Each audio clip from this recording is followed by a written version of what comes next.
Welcome back to my lectures on the object relations themes and theories.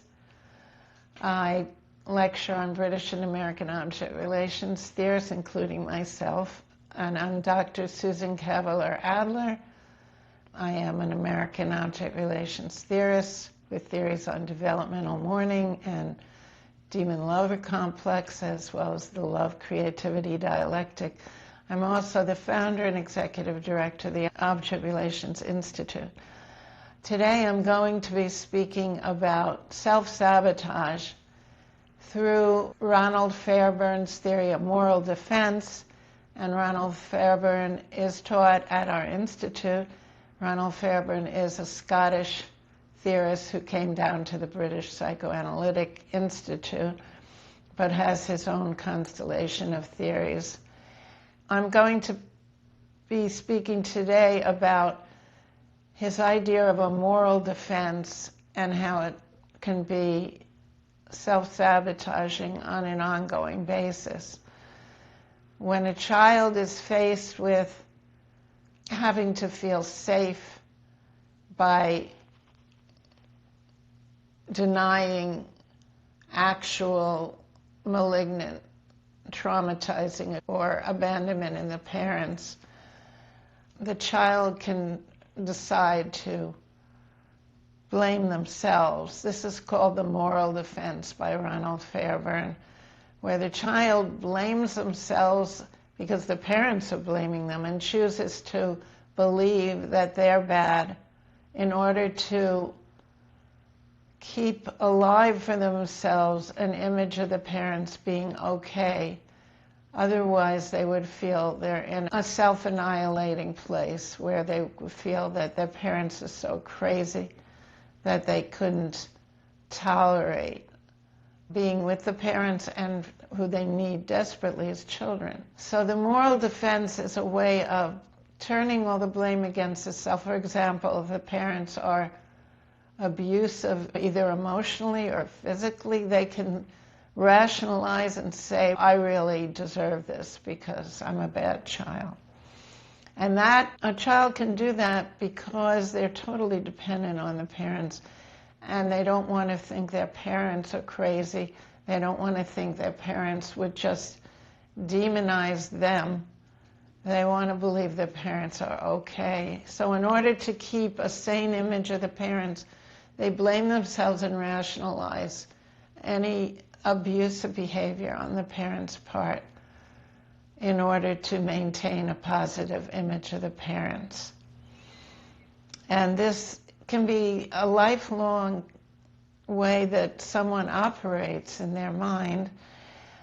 When I gave a talk in Seoul in South Korea in 2006, I was invited there, where they did a 3-day conference on my work called The Developmental Mourning versus the Demon Lover Complex.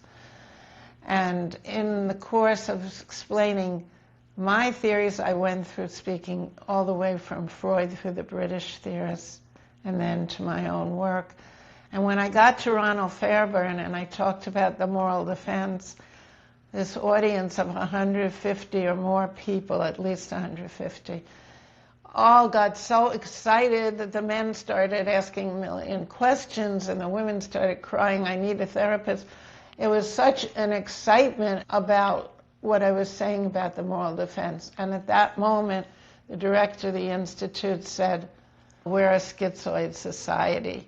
Because Fairburn's view of moral defense is related to a schizoid operation and a schizoid character, where the child blames themselves in a closed system where it's always themselves bad and the parents are rationalized to be the good ones.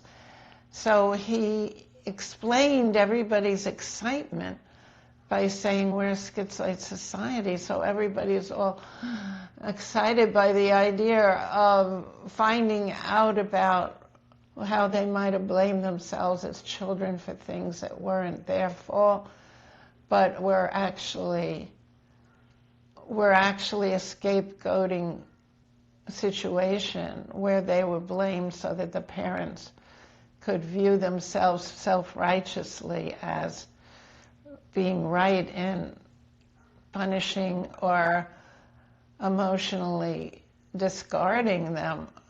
So in the more mild one, I think of someone I work with who would always talk about feeling rejected during her teenage years by her father's withdrawing from her.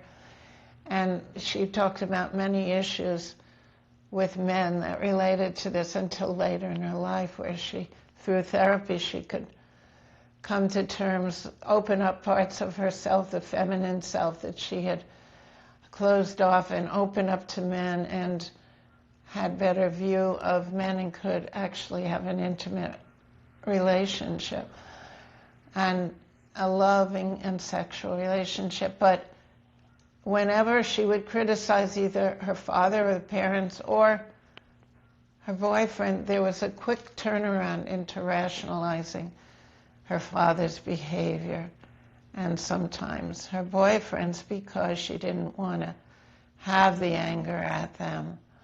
So that's also part of the moral defense. In this case, she felt emotionally abandoned. It wasn't an extreme action of abuse towards her. It was just her feeling that her father had withdrawn from her, and she felt emotionally abandoned. So that's where her rationalization of his behavior became a way of getting away from blaming her parent or just holding him accountable for what she experienced. That touches on the moral defense, too, of thinking maybe he was that way because of things she did, as opposed to that this was something in him because he got frightened of her becoming sexual as a young girl and teenage girl and withdrew from her.